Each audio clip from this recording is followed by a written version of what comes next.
London's significance as the business and financial centre of the British Empire created a pattern of urban development during the 19th century. 750,000 people entered London every day. Railways ran to capacity. Roads were choked. The need for easy travel from the green outlying areas of Surrey into the financial and commercial institutions of the city became essential. The London and South Western Railway's terminus at Waterloo received a high proportion of business travellers and became the world's first commuter station. But it fell short of the city. And in 1893, the company planned an underground extension to Bank. Known as the Waterloo and City, the line opened in 1898. It emerged from beneath Waterloo Station, passed under York Road and Stamford Street, burrowed 23 feet below the Thames near Blackfriars Bridge, before following the line of Queen Victoria Street to Bank, and all through tunnels formed from iron tubes. The 1.5 mile line was the first underground railway in Britain to use motorised cars. These were built in America, but assembled here with British electrical equipment. A depot was constructed beneath Waterloo Station to service the trains, although for major overhauls, the stock was taken to the surface by an Armstrong lift before being transferred to the company's main works at Eastleigh. The railway was a great success, providing a throughway from the Surrey stockbroker belt to the Bank of England, Lloyd's, the Royal Exchange and the Stock Exchange. Names which sent their shock waves reverberating across an empire and the world. The original cars lasted until World War II, when they were replaced by the present stock. No sooner had this been installed than Bank Station received a direct hit during the Blitz, a time when the Waterloo and City provided refuge from the ravages of the Luftwaffe.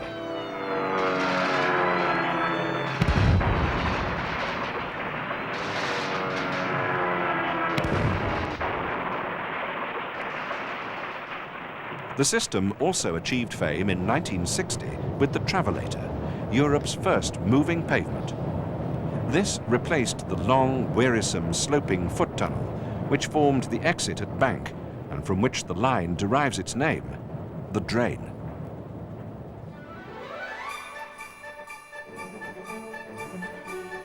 So, for almost a century, the Waterloo and City has played its role to the tens of thousands who rely on it daily.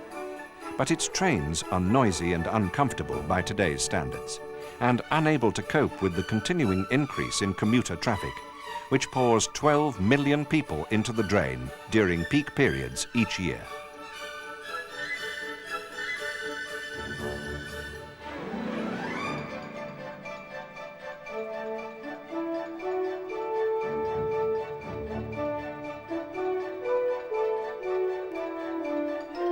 Maintaining the rolling stock at the depot has also become difficult.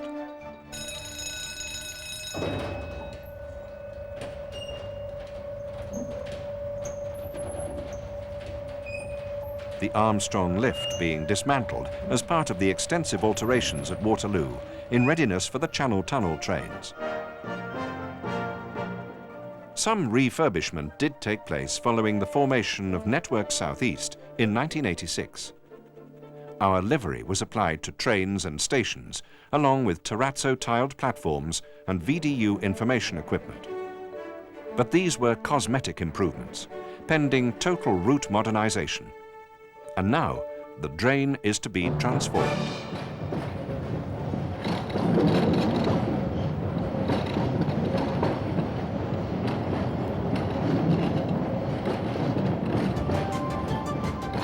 A £23 million investment is to be made. 3/4 of it will be for new trains, and the remainder for signalling and infrastructure. New colour light signalling will be introduced with the present trains in August 1992 to reduce the close-down period when the new trains arrive. These will begin operating in the winter of 1992 and consist of 5 4-car trains, each designed to carry 540 passengers. Trains will be one-person operated, with most functions activated by automatic control. This will allow 23 trains with a total carrying capacity of over 12,000 people to run each way every hour during peak periods and provide for a growth factor of 15%.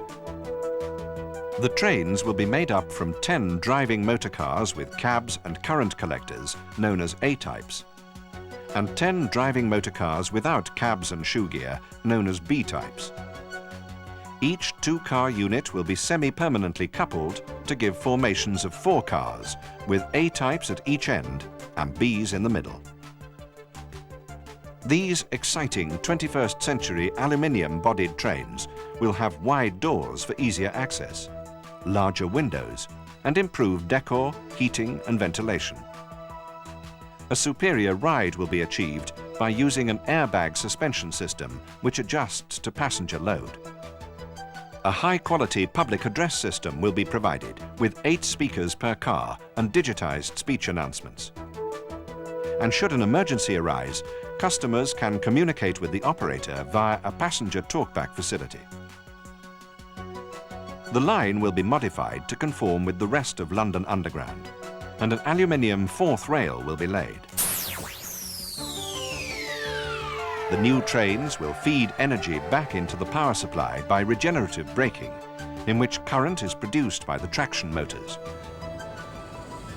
These revolutionary trains are already being built at Brell's Derby Works as part of the new stock for London Underground Central Line.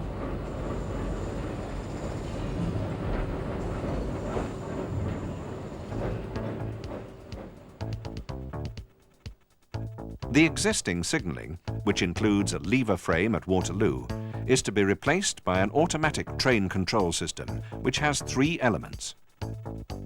First, automatic train protection based on microprocessors and jointless track circuits.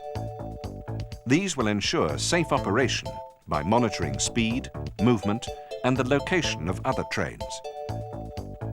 The second element is automatic train operation to drive the train in accordance with line speed restrictions, ensure accurate station stopping, and inform train operators when to activate doors.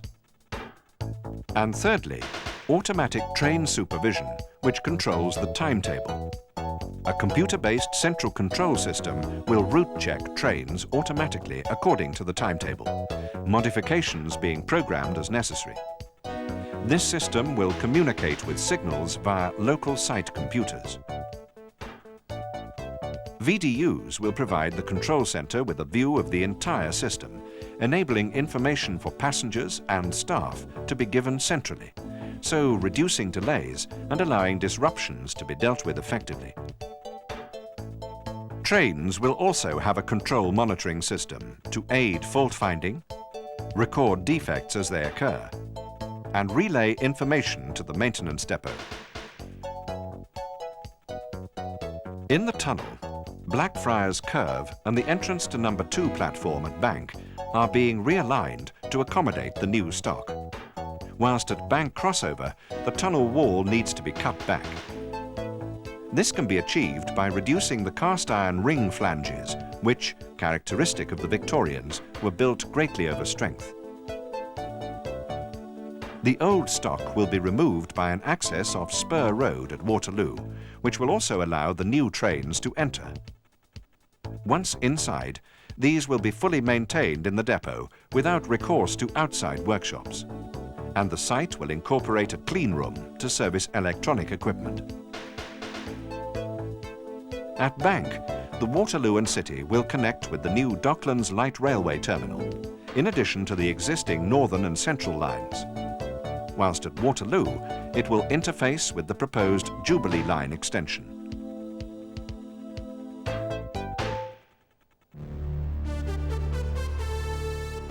So the drain, a century after its inception, is to become an integral part of the international terminal at Waterloo and linked to an advanced trans-European system able to convey passengers from the cities of Europe to the heart of London's financial centres.